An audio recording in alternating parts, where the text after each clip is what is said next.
Looking for nerdy news? You're in the right place. Great. This guy's gonna be late again. This is the Nerdy News Rundown. I got plenty of time. On today's show, Chris Evans says goodbye to Captain America? Is that a spoiler? Han Solo. We got new details about the villain.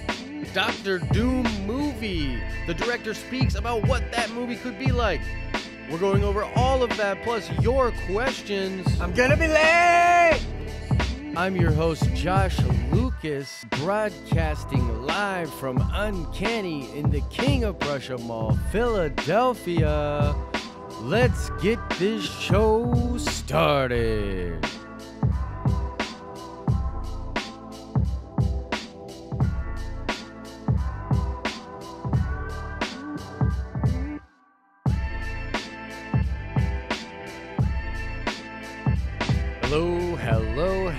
Hello, all of you beautiful nerds from around the world. What is up? Welcome to the show.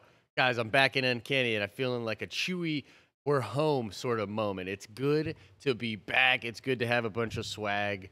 And it's just in general, it's good to be back in here. So we're going to jump right into the topic, guys. But I do want to let you guys know, of course, shout out to Uncanny for sponsoring the show. Cool stuff coming up with them. There's also a thing on the list down there, show notes. There's some really important stuff happening to the channel, including changes to this show. So make sure you stick around till the end if you are a hardcore fan and you want to know what's going on here. So let's get right into the first topic of the day. Guys, oh man, when I heard about this yesterday, it was sort of heartbreaking. This has to do with Chris Evans saying goodbye to MCU after Avengers 4. Now, I had heard a couple of different things about this before the official news broke.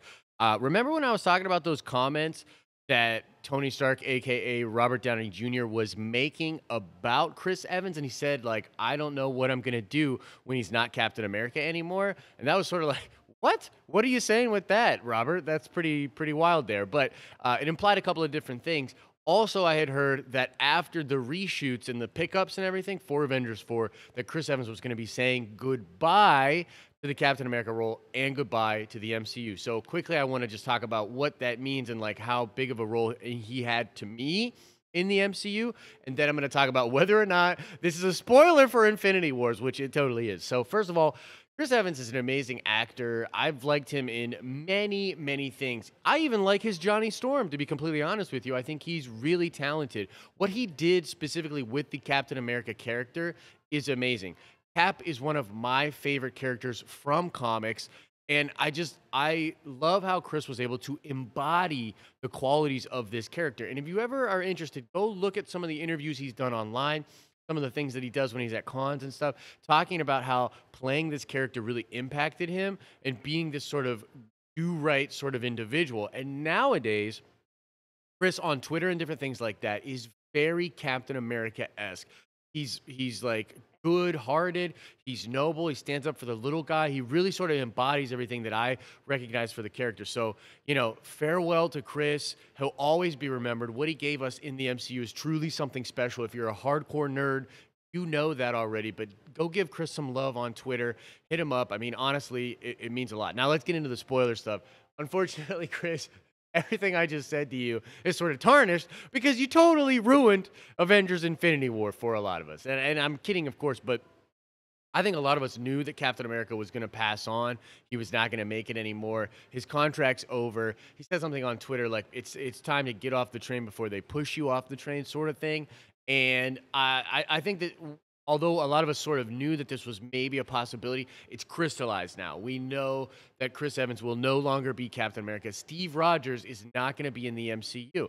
Now, does that exactly spoil whether or not he dies? I would say 80% yeah. I mean, I think we definitely know that he's going to die in Infinity War Part 1. And in Part 2, we're going to get more time with Cap, but it's probably going to be in like that time travel, universe hopping, alternate dimension sort of way, which will be really cool, to be completely honest with you, because we'll go back to like original Captain America stuff, seeing him sort of back then in the traditional garb, but also when he's super idealistic before the events of Civil War and before the events of Winter Soldier, right? And so I think it probably means that he dies. It's also possible that he leaves the role and sort of sets off into the sunset, just as like, I'm done with this. I want to go be a normal person. And we could possibly, oh geez, We could possibly see him coming back into the fold eventually, but that is the story out there, guys. Wow, Captain America probably gone in Avengers Infinity War, and either way, Chris Evans is not going to be playing this role anymore. So, what do you guys think about that? I'm very interested to know what people think about Chris Evans leaving the MCU and Captain America not being around anymore. I mean, it's sort of like a heartbreaking thing to me, but I definitely want to know what everybody thinks about that in the comment section below. All right, let's get into the next topic of the day. It's Star Wars, baby. Holy crap, we got some really cool details about the coming villain in the Han Solo movie. Now, I'm looking at an article right now from StarWarsNewsNet.com, which is a great website for if you're a hardcore Star Wars fan. But they sort of break down some different things. And a Reddit user, BH1138, found a listing on eBay for this swoop bike and Enfys Nest toy. And it actually has some really cool info in there. So I'll try to remember to link this article in the description below, but you should definitely go check it out. I'm going to read a little bit of what it says right here, which is really, really cool stuff, okay? So it says right here that the Cloud Rider gang, led by Enfys Nest, terrorizes the skies atop the mean-looking swoop bikes. So these are those swoop bikes, right? Little more than engines with seats, swoop bikes are hard to control, but capable of great speeds. It also says here the Cloud Riders were a swoop gang operating on Abdullah 3 and led by the Argonauts. They lived in the hills just outside of Anaka. Once a year, they would come back into the village, stampeding villagers and taking their banthas and carrying away their women. Now, what I just said is actually a Wikipedia entry. That is from the Legends appearance of the Cloud Riders, which was in Star Wars 8, a Marvel comic thing, 8 for Abda 3, which was a cool thing. They've got an image here of what the original bikes look like. They look way cooler in the Solo movie, by the way. But so this is sort of an interesting thing. So you combine this with some other information that is also in the article, but essentially what we're getting here is a biker gang in space. We're getting a space biker gang, and I think this is all going to revolve around this one planet, which this big heist is going to be about. And so the way that I see this going down is the majority of this movie, or at least part of the big action set piece, is all going to be for the train heist. So Western, so badass, but then you're sort of implementing this biker gang aspect to it as well, okay? And so what I think's happening here is Woody Harrelson's character is putting together a crew for the train heist, okay? And with the train heist idea, it's going to be on this planet with the biker gang, and I believe the biker gang is going to be interested in the train heist as well. We see the shot in the trailer with Enfys Nest on top of the train. That's going to be really interesting. But also, some of the descriptions for the Kira character, which is, of course, Daenerys Targaryen in the Star Wars universe, for her character, it's talking about her relationship with different gangs. Now, some people have speculated that she might have ties to the swoop bike gang and ties with Enfys Nest. She, of course, has ties to a young Han Solo. They grew up on Corellia together, causing trouble, getting into mischief. But it would appear that she might have relationships with the biker gang, which adds all of this crazy drama. But I wanted to drop this news to you. It's cool Han Solo news.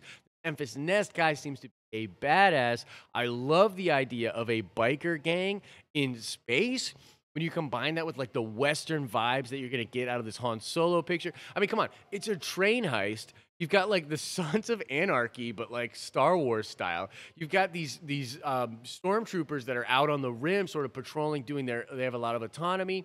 All of this sounds really, really cool. But I'll link this article in the description below. But let me know what you guys think about this. Are you pumped to see this biker gang in space? What do you think about this train heist thing? Is some of this stuff starting to turn you when it comes to the Solo movie?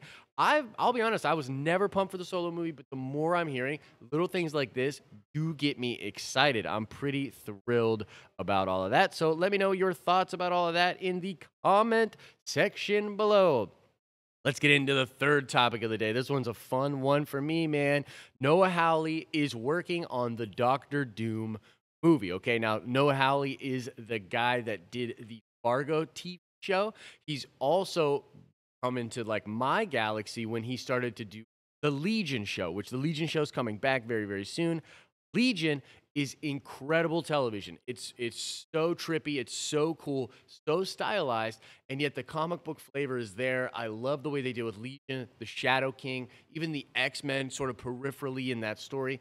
Very, very cool stuff. Now, when I heard at Comic-Con last year that Noah Hawley was working on a Doctor Doom movie, like mind blown. Like my mind was like, like literally, those memes, like that was me. And so I've been very curious about what this could mean. So he was asked about this recently, and we have like our best look yet at what is going on in this movie. And I want to read some of the quotes right here, okay? So one of the things that he said, get down here to the quote. Oh man, what? What? Oh no, I'm on the wrong article. But so one of the things that he said was it's about political intrigue. So he's had this idea where he's like, okay, what do I want to do with this character? What makes this character so interesting? And he's talking a lot about how the idea of having like sort of a political intrigue aspect. You got this character, he's in charge of this country, Latveria, and what does that mean exactly? Like how do you infuse that into it? And they talked a lot about Winter Soldier and how Winter Soldier sort of had this whole thing going on with political intrigue. It's like espionage stuff, all of that sort of ideas playing out. They're going to have elements of that in this Doctor Doom movie. To me, this is so freaking cool. Like it's great to see Noah Hawley doing stuff in general, but when you hear him talk about process and how he's thinking about the character, he also said some stuff about whether or not Doctor Doom is a villain or not, right? So he was not actually tasked with rebooting the Fantastic Four. So that's not the thing. It's not a Fantastic Four movie. It's not a Fantastic Four reboot. Instead, he is making a movie about Doctor Doom that takes place within the universe where all of these broken characters are, which would be like the Fantastic Four in general. So I find all of this very, very interesting. It gives me a lot of hope for this movie. I hope that it doesn't get crushed and not happen because of the deal that's going on with Fox and Disney. That would really suck. I would not be happy if they killed this project. But that is the story out there. Noah Hawley talking about the Doctor Doom movie, talking about political intrigue, sort of doing that sort of an idea. I would love to see a movie where you have Doctor Doom. He's going to like meetings, like UN type meetings, like very political meetings, and then like he leaves there and sort of Iron Man's up, gets into the suit, and goes and handles business maybe in Latveria or something like that. I love this idea, and I also love the moral ambiguity of the Doctor Doom character. Like he's the best kind of villain because he believes that he is the hero. Some of my favorite stories, I mean, like 2099 with Doom, so crazy. Warren Ellis, great stuff. His arc in the Hickman Avengers really peripheral and then crystallized in secret itself. It's such good stuff. I love that character. So I'm very interested in what Noah Hawley does with the Doctor Doom character. These comments get me very, very excited. But I want to know what everybody else thinks about this. What do you think about these comments? What do you think about Noah Hawley doing Doctor Doom in general? Okay, definitely interested in what everybody wants to talk about. So let's get into some fan questions. Now, a couple of different people hit me up about this, and it was either Amanda or Laura, and I'm sorry, I confused you guys. Like, we had a little funny chat about that yesterday. But a lot of people were hitting me up about this. So this is some drama. What you're seeing right there is two different versions of the Han Solo poster. One of them with a blaster, one of them without a blaster. Now, Disney quietly did this. They quietly changed the look of their posters, and a lot of people were speculating that this has to do with the gun control debate, a lot of the political sensitivity around gun violence, especially in America after the most recent shooting. So people wanted me to touch on this, and so I'll give you my honest to God raw feelings about it because that's what we do here. I'm just real with you guys. So first of all, I'm not super bothered by it.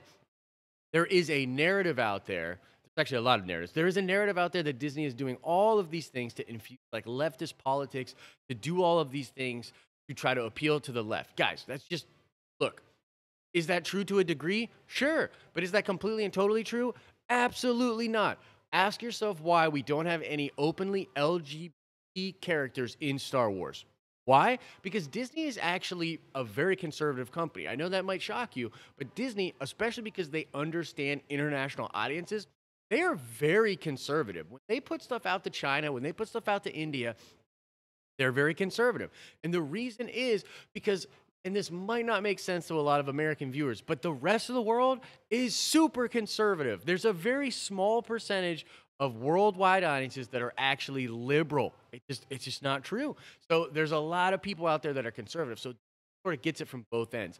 And that is exactly what they did with this poster. They tried to appease both people. Because, by the way, to my knowledge, both of these versions of the poster are still available.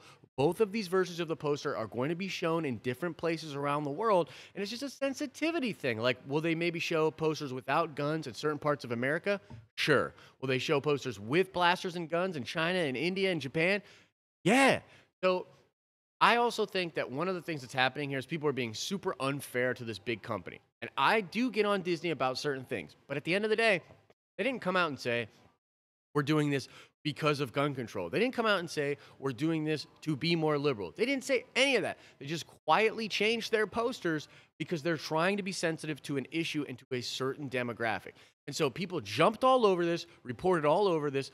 It's totally whack. By the way, most of the people that were reporting about this, they're doing it for views. They don't give a crap about the issues. They're doing it for views because everything gets politicized, and the politicized stuff triggers people, and that gets clicks. It's ridiculous.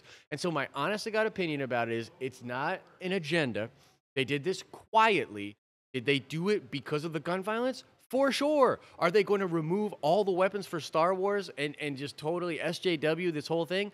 No, like that is why I consider myself in the middle and just a logically thinking person. Because if you start to frame these things from the perspective of a side, you are going to inevitably just look at it not necessarily in the wrong light, but in a light that is not truly accurate or not truly fair. So I wanted to talk about that briefly, but I'm very interested to know what all of you think about that. Which side do you fall on, I guess, is what I'm asking, and how offended are you or not offended are you by this decision? I'm interested to know about all of that. Okay, so let's get in to the fourth topic, or I guess not the fourth topic, to the show notes. So I don't know if you guys are aware of all this or not, but this show is a little bit different today, and I really tried to sort of move along with it. And I'm going to pause here to talk to you, to those of you that are still with me and that have been following the channel. There's a lot of hardcore people that follow the channel and watch every show. You guys are amazing. The amount of support and the community we are building here is amazing. But there's a couple of different things I want to talk to you guys about. First of all, I have to make some changes to the show. Now, this all has to do with the YouTube side of things. This is our 19th episode of this show, by the way, guys. Isn't that crazy? But so I went into YouTube and I'm looking at the analytics. I'm digging in and seeing what is working and what is not working on this particular show. So the bottom line is, one of the things that we got to do with this show is make it much shorter. Today's episode will probably be around 20 minutes. They might even be less than that in the future. And unfortunately, I'm going to have to edit stuff down. Now, the best example I can give people is go check out the Philip DeFranco show. There is a reason that he does that show the way that he does because of the YouTube algorithm. Like, people want, like, when they see a thumbnail, when they see a title, when they're interested in something, they want to click it, and then they want to immediately be given the stuff that they clicked it for. And so the show in general has to be shorter. Another thing, I'm going to have to change the intro, which breaks my heart because I love the intro, but we need to bring it way, way down. I'm thinking like a maximum of 45 seconds before we get on and start doing the topics. It's rough.